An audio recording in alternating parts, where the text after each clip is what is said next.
Ang pinaka-mahirap maging OFW ay yung napalayo ka sa pamilya mo. Hindi ako nakauwi ng matagal kasi yung father ko may sakit. Hindi na siya nakakakita. Yung perang ibabakasyon ko, Papadala ko na lang sa kanila para panggamot nila. Pag winter ay ang hirap. Kahit masama ang pakiramdam mo, pipilitin mong bumangon.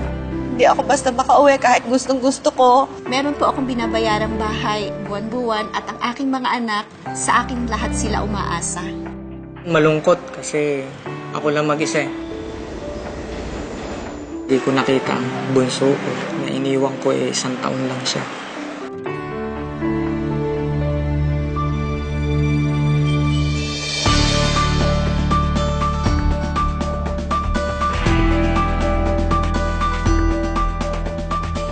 Very shocked talaga ako. Nakita ko yung email na yun. This is amazing. I still couldn't believe it. Ay, hindi ako magkaintindihan kung ano gagawin ko. Makikita ko na yung pamilya ko.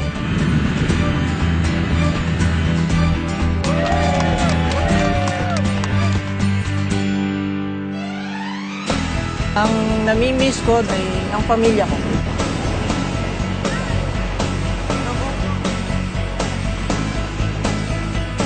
Yung pinaka-miss ko sa Pilipinas ay yung pag-celebrate natin ng Pasko.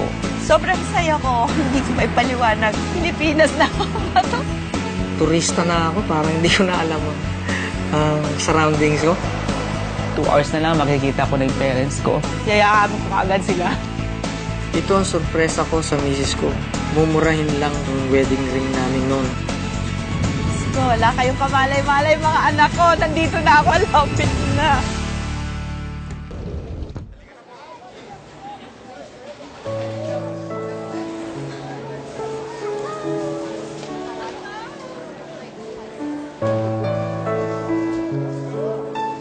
Balang araw mawawala ng paningin niya.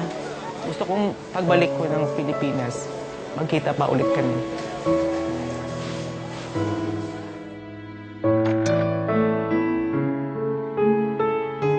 Gusto ko na mayakap ang aking mga anak at apo. Hinahanap-hanap nila yung aming bonding. Ngayon na nandito ako, dodoblihin ko yon.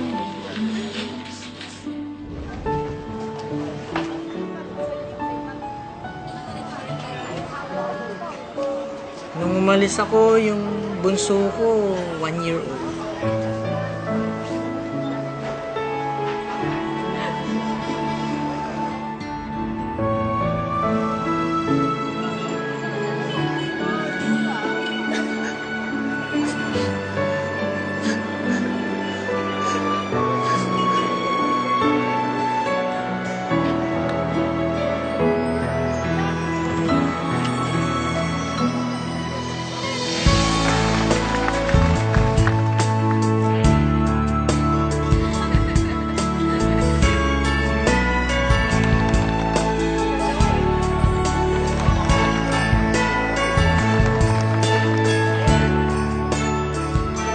The highlight is being with them.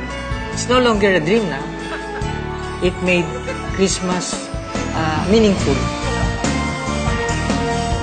At last nabuo kami. Masayang-masaya ako. This is a perfect gift for Christmas talaga. I'm Joey Doble. Ako si Leonie Villanueva. Ako si Jo Marie Balion. Ito yung happiest moment in my life.